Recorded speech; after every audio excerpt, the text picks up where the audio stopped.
नमस्कार प्यारे बच्चों, स्वागत है आप सभी का आपके अपने YouTube प्लेटफॉर्म उदय एजुकेशन में।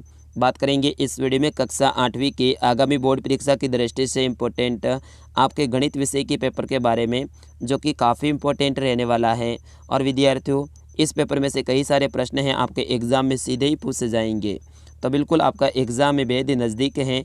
आपसे निवेदन रहेगा इस वीडियो को अंत तक देखिएगा, वीडियो को लाइक कर दीजिएगा और इस वीडियो को ज़्यादा से ज़्यादा आपको शेयर करना है अपने फ्रेंड तक, ताकि उनको भी फ़ायदा हो सके। और चैनल को सब्सक्राइब नहीं किया है तो चैनल को सब्सक्राइब कर लीजिएगा। हमारा 1 लाख सब्सक्राइबर का जो टारगेट है वो आप सभी मिलके जल्दी पूरा कर लीजिएगा, तो अभी चैनल को सब्सक्राइब कर दीजिएगा। पहला प्रश्न है वो आपका रहेगा वस्तुनिष्ठ प्रश्न, और इसके अंतर्गत कुल 15 प्रश्न रहने वाले हैं, ठीक है ना। पहले प्रश्न के अंतर्गत कितने प्रश्न रहेंगे? 15 रहेंगे, जिसमें आपके सामने ऑप्शन रहेगा ABCD के रूप में। उनमें से एक सही आंसर है वो उसका आपको सुनाई करना है, और प्रत्येक प्रश्न का आंसर है वो आपको कहाँ लिखना है? पेपर के अंदर ही लिखना है। इस बार आपको कॉपी नहीं मिलेगी, हम बार बार बोल रहे हैं, हर पेपर में बोल रहे हैं, तो बिल्कुल इस बात का आप ध्यान रखें, पेपर के अंदर ही अपना आंसर लिखें। पहला प्रश्न आप देखिएगा कि निम्न में से कौन सी परिमेय संख्या योज्य तत्समक है। आपको बताना है कि इनमें से कौन सी परिमेय संख्या है वो योज्य तत्समक है। ऑप्शन ए है आपके सामने 0, ऑप्शन बी है 1, ऑप्शन सी है -1 और ऑप्शन डी है आपके सामने 2। विद्यार्थी, इसका सही आंसर क्या हो जाएगा? आपका ऑप्शन नंबर ए रहेगा इसका सही आंसर 0। तो आप यहाँ पे क्या लिखोगे? ए लिखना है।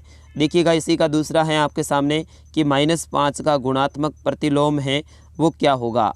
आपको बताना है कि -5 है इसका गुणात्मक प्रतिलोम। ऑप्शन ए है आपके सामने 0, ऑप्शन बी है आपके सामने 5, ऑप्शन सी है -1/5 और डी आपका है आपके सामने ऑप्शन -5। तो विद्यार्थियों, इसका सही आंसर क्या हो जाएगा? आपका ऑप्शन नंबर सी रहेगा इसका सही आंसर -1/5। तो यहाँ पे आप क्या लिखोगे? Option C. अगला प्रश्न देखते हैं, प्रश्न संख्या 3 इसका। समीकरण 6x बराबर 12 का हल है। आपको बताना है समीकरण जो 6x हैं बराबर 12 होता है, तो इसका हल क्या होगा? ऑप्शन ए है 6, ऑप्शन बी है 12, ऑप्शन सी है 2 और ऑप्शन डी है -2। तो विद्यार्थी, इसका सही आंसर क्या हो जाएगा? आपका ऑप्शन नंबर सी रहेगा 2, ठीक है ना। 2 हो जाएगा। कैसे होगा? जैसे कि 12 में आपको 6 का भाग देना है, तो कितनी बार जाता है?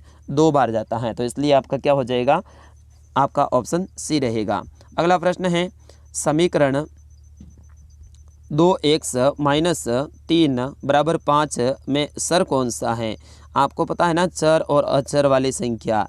तो सर कौन से होते हैं? जो ABCD के अक्षर होते हैं उन्हें अपन क्या कहते हैं? सर कहते हैं। और जो डायरेक्ट संख्या होती है उन्हें अपन क्या कहते हैं? अचर कहते हैं। तो यहाँ पे क्या हो जाएगा? अपना ऑप्शन नंबर बी रहेगा x, जो कि क्या है? सर है। तो अपना ऑप्शन बी लिखोगे आप यहाँ पे, ठीक है ना। बढ़ते हैं अगले प्रश्न की ओर। विद्यार्थियों, वीडियो को लाइक कर देना है, मैं आपके लिए इतनी सारी मेहनत कर रहा हूँ, तो आपका लाइक ज़रूर चाहूँगा। तो यहाँ पे देखिएगा, 5वां प्रश्न है कि 3/x बराबर -3 हो तो x का सही मान है वो क्या है? आपको बताना है x का सही मान। तो यहाँ पे देखिएगा, इसका सही आंसर क्या हो जाएगा विद्यार्थियों? ऑप्शन बी रहेगा x का सही मान है वो आपका रहेगा x बराबर 3/-3। आपका ऑप्शन बी रहेगा इसका सही आंसर। इसी में छठा देखिएगा आप, 9 का वर्ग है। 9 का वर्ग क्या होगा? 18, 3, 81 या फिर इनमें से कोई नहीं। तो विद्यार्थियों, इसका सही आंसर क्या हो जाएगा? आप भी कमेंट में ज़रूर लिख सकते हैं मेरे साथ में, ताकि आपकी तैयारी कैसी है वो भी परखी जा सके। तो इसमें अपना ऑप्शन रहेगा वो रहेगा बी, ठीक है ना। तो ऑप्शन बी रहेगा। 9 का वर्ग है वो 3 होता है। कैसे होता है? जैसे कि 3 × 3 अपन करते हैं तो कितना होता है? 9 होता है। अगर अपन इसको डायरेक्ट लिखे तो 3 का स्क्वायर लिखेंगे तो भी क्या हो जाएगा? 9 हो जाएगा। तो अपना ऑप्शन बी रहेगा इसका सही आंसर। प्रश्न 7 है इसका कि 100 का वर्गमूल है। आपको बताना है 100 का वर्गमूल। थोड़ा सा मैं इसको यहाँ पे ले लेता हूँ, ओके। अब आप बताइएगा 100 का वर्गमूल क्या होगा? तो विद्यार्थियों, 100 का जो वर्गमूल होगा वो होगा 10। क्या हो जाएगा? 10 हो जाएगा, ठीक है ना। तो यहाँ पे आप लिखोगे ऑप्शन नंबर ए। बढ़ते हैं अगले प्रश्न की ओर। अगला प्रश्न है आपका 8वां देखिएगा आप, बिल्कुल 8वां प्रश्न को आप देखिएगा। संख्या क्या है आपके सामने कि 15,625 का घनमूल में इकाई का अंक होगा। तो यहाँ पे इकाई का अंक क्या हो जाएगा, आप यहाँ पे निकालोगे तो आपका ऑप्शन सी रहेगा, 5 हो जाएगा। ठीक है ना। अगला है, किसी कक्षा के 40 विद्यार्थियों में से 60% प्रथम श्रेणी से उत्तीर्ण हुए हैं, तो प्रथम श्रेणी विद्यार्थियों की संख्या कितनी होगी।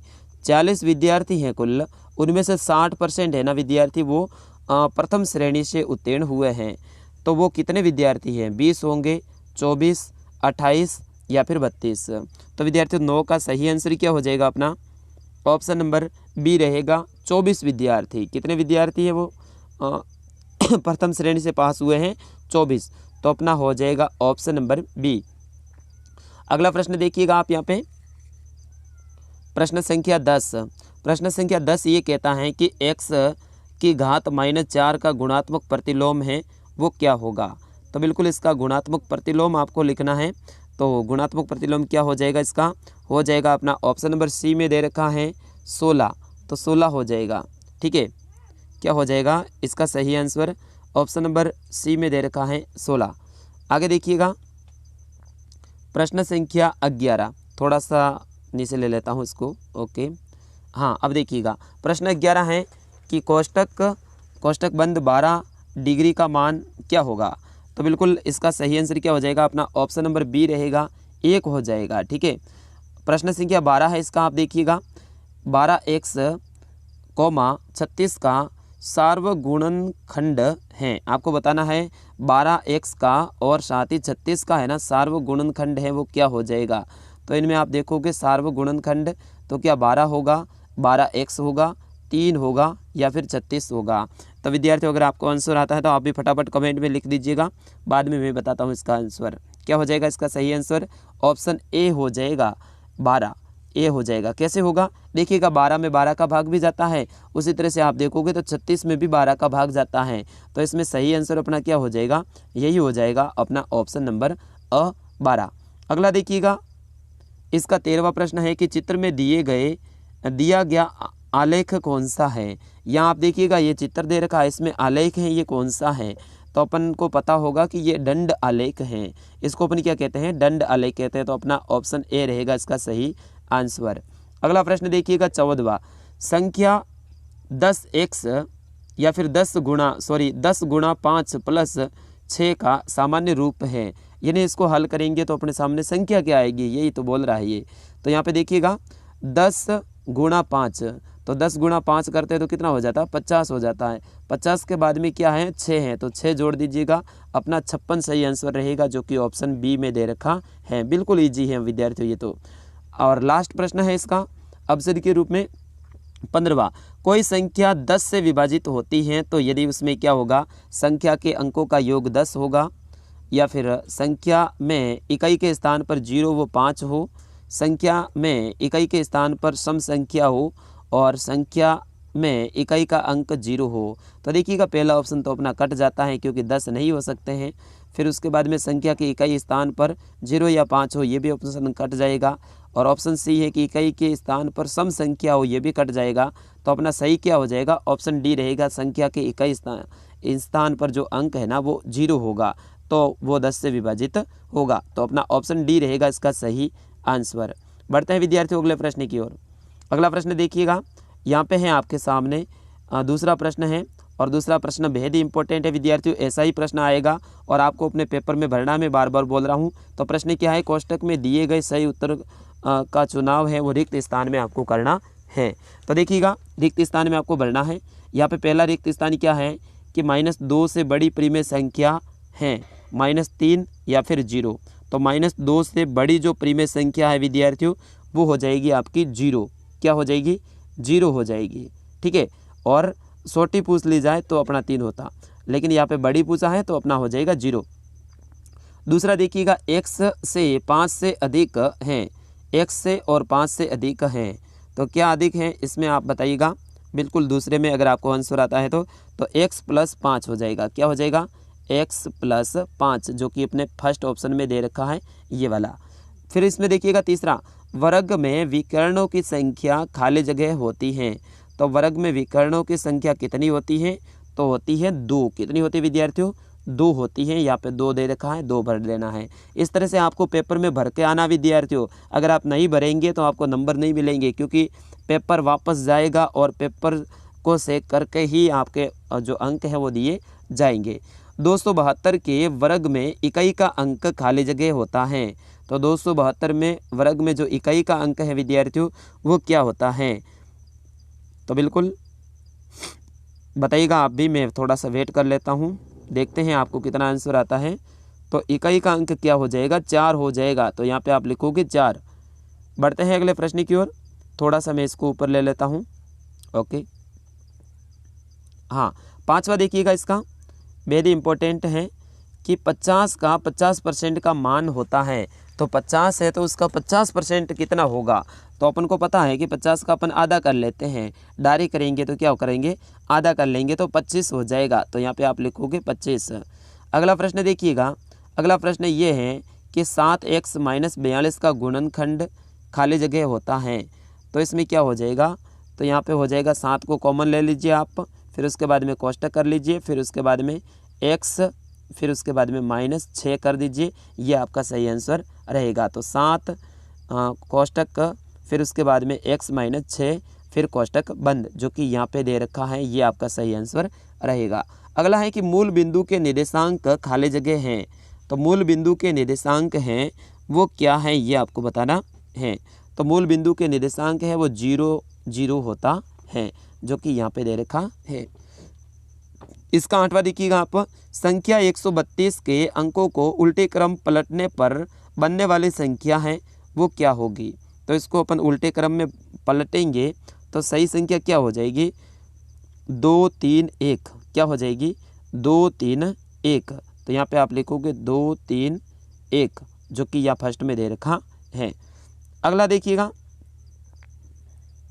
निम्नलिखित कथनों को पढ़कर सत्य और असत्य का चुनाव करना है। विद्यार्थी यहाँ पे ध्यान देना है, आपकी थोड़ी सी गलती के कारण आपके 1 अंक है वो कट जाएगा। अगर यहाँ पे सत्य बात है और आपने असत्य लिख दिया तो सीधा ही आपका 1 नंबर कट जाएगा। तो आपको करना क्या है, इस प्रश्न में है ना, प्रत्येक जो पॉइंट है उनको है ना 2-2 बार पढ़ना है। कितनी बार पढ़ना है? 2 बार पढ़ना है। आपके पास में समय खूब है। तो यहाँ पे देखिएगा, 2 व 0 के मध्य की परिमेय संख्या -1 है। ये बिल्कुल सत्य है विद्यार्थियों, क्योंकि 20 में ही तो आता है -1। फिर उसके बाद में देखिएगा, दूसरा है y + 9 = 4 में y का मान -5 होता है। क्या ये सत्य है या फिर असत्य है? तो विद्यार्थियों ये भी सत्य हो जाएगा। ठीक है। फिर उसके बाद में देखिएगा, बहुभुज के सभी बहिकोणों का योग 360 डिग्री होता है। क्या ये सही है या फिर गलत? तो ये भी सत्य हो जाएगा, क्योंकि सभी कोणों का योग कितना होता है? 360 डिग्री ही तो होता है। यहाँ पे देखिएगा, चौथा, जिस मूल्य पर कोई वस्तु बेची जाती हो वह क्रय मूल्य कहलाता है। तो जिस वस्तु पर कोई वस्तु है वो बेची जाती है वो क्रय मूल्य कहलाता है। क्या ये सही है या फिर गलत? तो ये असत्य है। ठीक है ना। तो वो तो विक्रय मूल्य कहलाता है भाई। जिसको बेचते हैं उसको क्या कहते हैं? विक्रय मूल्य कहते हैं। जबकि यहाँ पे लिखा हुआ है क्रय मूल्य, इसका मतलब ये असत्य हो गया। देखते हैं अगला 5वां इसका कि a की घात m इंटू a की घात n बराबर am इंटू n। क्या ये सत्य है या फिर असत्य है? तो इसका सही आंसर क्या हो जाएगा 5वें का आपका? ये भी है वो असत्य है। ठीक है ना। ये भी क्या है? असत्य है। अगला देखिएगा इसका छठा। हाँ, छठा देखिएगा, m² डैश यानी -25 के गुणनखंड। यहाँ पे कोष्टक है, देखिएगा m + 5, फिर कोष्टक बंद, फिर अगला कोष्टक शुरू हो जाता है, फिर m - 5 है। तो क्या ये सत्य है या फिर असत्य है? तो ये सत्य है भाई। क्या है? सत्य है। फिर उसके बाद में एक संख्या 9 से विभाजित होती है यदि उनके अंकों का योग 9 से विभाजित हो। क्या ये सत्य है या फिर असत्य है? तो बिल्कुल ये भी सत्य है। फिर बढ़ते हैं अगले प्रश्न की ओर। विद्यार्थी वीडियो को लाइक कर दो यार, मैं इतनी सारी आपके लिए मेहनत करता हूं तो आपका लाइक तो बनता है। मिलान कीजिएगा, खंड अ और खंड ब को क्या करना है? मिलान करना है। चलो मैं करके दिखाता हूँ। पहला है कि 2x 3y, इसका मिलान करना है। तो इसका मिलान अपन किससे करेंगे? इसका मिलान हो जाएगा आपका ऑप्शन नंबर डी से, 6xy। ठीक है ना, 6xy, ये आपका सही रहेगा। फिर देखिएगा दूसरा, तो दूसरे में क्या है कि एक्स वाई, फिर वाई एक्स, फिर जेड एक्स। तो इसका मिलान अपन करेंगे तो यहाँ पे हो जाएगा X square Y square Z square, A से आप मिलान करेंगे। तीसरा है 25 वाई क्यूब, यानी वाई की घात 3। तो इसका मिलान अपन किससे करेंगे, तीसरे से, अपना सी से हो जाएगा, इसी के सामने दे रखा है, यही अपना सही है। फिर उसके बाद में चौथे में ए, तो इसका सही क्या हो जाएगा, ए की घात 3, ठीक है ना, ए की घात 3 हो जाएगा। फिर उसके बाद में आप देखेंगे एक्स बटा वाई का योज्य प्रतिलोम है, तो एक्स बटा वाई का योज्य प्रतिलोम की बात करेंगे तो माइनस एक्स बटा वाई हो जाएगा, जो कि बी में दे रखा है। विद्यार्थियों इस तरह से आप कर ही सकते हैं, आपके सर ने आपको पढ़ाया होगा। अब आगे वाले प्रश्न है भाई आपका पाँचवा प्रश्न क्या कहता है, आप देखिएगा 5/4 को संख्या रेखा पर प्रदर्शित करना है। तो सबसे पहले आपको क्या बनाना है, इस तरह से संख्या रेखा बनानी है। फिर उसके बाद में है ना, इस तरह से आपको 5/4 को है वो प्रदर्शित करना है। ये प्रश्न बड़ा है, थोड़ा सा समझाने में टाइम लगेगा तो मैं छोड़ रहा हूँ। छठा प्रश्न है कि 3x/5 plus 2x/5 plus x/5 को हल कीजिएगा। इसको भी आप हल कर दीजिएगा विद्यार्थियों, आपको पता होगा समीकरण किस टाइप के होते हैं। फिर उसके बाद में आप 7वां देखिएगा, त्रिभुज ABCD में बहिष कोण x का मान है वो ज्ञात करना है। तो यहाँ पे ये त्रिभुज है, इसमें देखिएगा x का मान ज्ञात करना है। तो आपको पता है ना कि 180 डिग्री का होता है, यहाँ पे 90 डिग्री दे रखा है, तो यहाँ पे क्या हो जाएगा, x का मान है वो भी क्या हो जाएगा, 90 डिग्री हो जाएगा, जो कि बाहर वाली साइड में लिखा हुआ है। बढ़ते अगले प्रश्न की ओर। प्रश्न संख्या 8, संख्या 21, 43, 65, 87 की 9 से विभाज्यता की जांच आपको करनी है कि क्या 9 से ये विभाजित है या फिर नहीं है, इसकी जांच करनी है। ये आपके सामने इतना सारा रहेगी खाली जगह, उसके अंदर आराम से आप इसको हल कर लीजिएगा। फिर उसके बाद में है 9वां प्रश्न, निम्नलिखित योग में ए और बी ज्ञात कीजिएगा। विद्यार्थियों ऐसे ही प्रश्न आएंगे, ये नमूना है, आप देख लीजिएगा, ऐसा ही प्रश्न है वो आपकी परीक्षा में आने वाला है। तो बिल्कुल इन प्रश्नों को आप हल्के में ना लें। तो यहाँ पे देखिएगा, इनको क्या करना है, लिखित योग में आपको ज्ञात करना है। फिर उसके बाद में 10वां प्रश्न देखिएगा, लघुत्तरात्मक प्रश्न है, समीकरण 3x बराबर 2x प्लस 18 को हल कीजिए, अपने उत्तर की जांच भी आपको करनी है। फिर उसके बाद में प्रश्न संख्या 11 है, वृत्त आलेख को देखकर निम्न प्रश्नों के उत्तर दीजिएगा। आगे जो वृत्त आलेख हैं इनको देख के इन प्रश्नों के उत्तर देने हैं। पहला प्रश्न क्या आप देखिएगा इसमें कि एक दिन में बच्चों द्वारा सोने पर व्यतीत समय कितना है। तो सोने पर व्यतीत समय है वो 8 घंटे हैं। तो यहाँ पे आप लिखोगे एक दिन में बच्चों द्वारा सोने पर व्यतीत जो समय है वो 8 घंटे हैं, यानी ये देख के ही आपको भरना है। ये तो बिल्कुल ईजी है यार। देखिएगा अगला प्रश्न आप देखिएगा, सॉरी थोड़ा सा मैं इनको मिटा देता हूँ। ओके, हाँ, इसमें देखिएगा अगला, गृह कार्य में व्यतीत समय खेल से कितना अधिक है। तो गृह कार्य में व्यतीत समय है वो खेल से कितना है। गृह कार्य में देखिए 4 घंटे हैं और खेल में है वो 3 घंटे हैं, तो 1 घंटा अधिक है। कितना है, 1 घंटा अधिक है, यही तो बताना आपको। आगे देखिएगा, स्कूल में एवं खेल में व्यतीत समय का अनुपात है। तो स्कूल में और खेल में व्यतीत जो समय है उनका अनुपात आपको बताना है। तो यहाँ पे देखिएगा 6 घंटे हैं स्कूल में और खेल में है 3 घंटे। तो इसका अनुपात है वो आप निकाल लीजिएगा, यहाँ पे बता दीजिएगा। 12वां प्रश्न है, 729 का वर्गमूल है वो आपको ज्ञात करना है। विद्यार्थी वर्गमूल तो बिल्कुल इजी है, इसको आप ज्ञात कर लीजिएगा, ठीक है। 729 का यहाँ पे संख्या है, दूसरी भी आ सकती है, लेकिन ऐसा ही प्रश्न जरूर आएगा। तो वर्गमूल को आप याद करके जाइएगा, इस टाइप का प्रश्न आने वाला है। यह घनमूल है, इसका भी प्रश्न आप देख लीजिएगा। 1000 का घनमूल है वो ज्ञात कीजिएगा। 14वां प्रश्न है, 102 स्क्वायर का मान है वो सर्व समीकरण में उपयोग से ज्ञात कीजिएगा। फिर उसके बाद में प्रश्न संख्या 15 है आपका, मान ज्ञात कीजिए कोई 2 या 3 दे रखे हैं, 3 में से 2 ही हल करना है, या ये 2 कर लीजिए आप। अगर ये पहला नहीं आता है तो 2 वाले बाकी वाले हैं वो कर लीजिए, या फिर पहला और तीसरा आता है तो ये कर लीजिए। इस तरह से कोई भी 2 आपको करने हैं। अगला है, निम्नलिखित व्यंजकों के गुणनखंड हैं वो कीजिएगा। तो यहाँ पे आपको क्या करना है, गुणनखंड करना है। इनमें भी है ना 3 में से 2 करना है। विद्यार्थियों आपके लिए बोनस है, 3 में से 2 तो आपको आते ही होंगे, तो 2 कर लीजिएगा आप। 17वां प्रश्न है आपके सामने कि आकृति में दर्शाए गए बिंदु A, B, C, D, E and F के निर्देशांक लिखिए। तो यहाँ पे आपको निर्देशांक लिखने हैं। देखिएगा सबसे पहले ए का निर्देशांक कितना है, तो यहाँ पे आप लिखोगे ए का निर्देशांक है वो कितना है 5 है, तो 5 लिख दीजिएगा। फिर उसके बाद में बी का निर्देशांक कितना है, तो बी का भी 5 है, तो 5 लिख दीजिएगा। फिर उसके बाद में सी का कितना है, तो सी का 3 है, तो 3 लिख दीजिएगा। फिर उसके बाद में डी का कितना है, तो डी का है वो आपको इस तरह से लिख देना है। ठीक है। खंड स है, ये बेहद ही इंपॉर्टेंट है। प्रत्येक प्रश्न है वो आपके 4 अंक का रहने वाला है।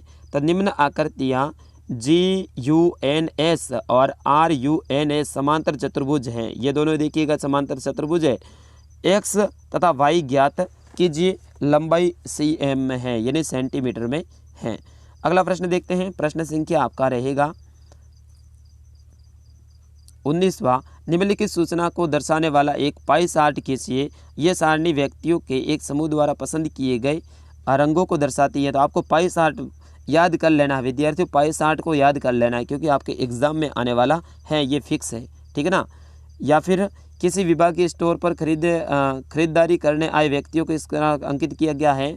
पुरुष को M, महिला को W और लड़के को B और लड़की को G। निम्नलिखित सूची में खरीदारों की संख्या है। तो वो प्रातःकाल पहले घंटे में आए हैं। तो यहाँ पे देखिएगा मिलान चिन्हों में बारंबारता है वो आपको बनानी है और उसमें बताना है इस तरह से। ठीक है ना, ग्राफ बनाना है। ठीक है विद्यार्थियों। फिर उसके बाद में 20वां प्रश्न आपका आ जाता है। फेबिना ने ₹12,500 3 वर्ष के लिए 12% वार्षिक दर से चक्रवृद्धि ब्याज से उधार लिया है। यदि यही राशि इतने ही समय के लिए कौशल्या ने उसी दर से उतने ही समय के लिए साधारण ब्याज से उधार लिया है, तो बताओ किसको अधिक ब्याज देना पड़ेगा। तो बिल्कुल सीधी सी बात है कि भाई इसको फेबिना को देना पड़ेगा क्योंकि इसने चक्रवृद्धि ब्याज में लिया है। इनको है ना विस्तार से आपको बताना है। विद्यार्थियों ऐसे प्रश्न आएंगे चक्रवृद्धि ब्याज और साधारण ब्याज से संबंधित, तो उनको भी आप है ना याद करके जाइएगा। फिर उसके बाद में आपका 21वां प्रश्न है, बेहद इंपॉर्टेंट है। किसी कार द्वारा तय की गई दूरी को तालिका में दर्शाई गई है, तो उक्त पैमाने का प्रयोग करते हुए तालिकाओं में दिए गए राशियों का रैखिक आलेख आपको बनाना है। तो ये ग्राफ है ना, ग्राफ विद्यार्थियों आपके लिए बेहद इंपॉर्टेंट है। ग्राफ से संबंधित आपके 8 से 12 नंबर के प्रश्न आने वाले हैं और 12 नंबर कम नहीं होते विद्यार्थियों, बहुत ज़्यादा होते हैं। तो ग्राफ को कैसे बनाना है उनको आप याद करके जाइएगा। तो विद्यार्थियों ये था आपका गणित का पेपर। मैं आशा करता हूँ आपको पसंद आया होगा। तो बिल्कुल आप इस वीडियो को ज़्यादा से ज़्यादा शेयर कर दीजिएगा, लाइक कर दीजिएगा। आपका अपना चैनल है, आप सब्सक्राइब कीजिएगा। आपके परीक्षा तक और भी मैं गणित के पेपर अपलोड करने की कोशिश करूंगा और हमेशा आपके साथ में रहूंगा, आपके लिए तत्पर रहूंगा। जब भी आपको हेल्प पड़े आप है ना कमेंट में लिख दीजिएगा, बिल्कुल मैं आपकी हेल्प करूंगा। आपके जब भी ज़रूरत पड़े तो बिल्कुल मैं आपके लिए हाजिर रहूंगा। मिलता हूं अगले वीडियो में, तब तक के लिए आप इस वीडियो को ज़्यादा से ज़्यादा शेयर कर दीजिएगा, लाइक कर दीजिएगा और कमेंट में आप ज़रूर लिखिएगा क्लास 8 मैथ पेपर। ठीक है ना, आप जरूर लिखिएगा क्लास 8 मैथ पेपर। मिलता हूँ अगले पेपर में, तब तक के लिए जय हिंद, वंदे मातरम। हंसते रहिएगा, मुस्कुराते रहिएगा, अपनी तैयारी यूँ ही जारी रखिएगा। वंदे मातरम।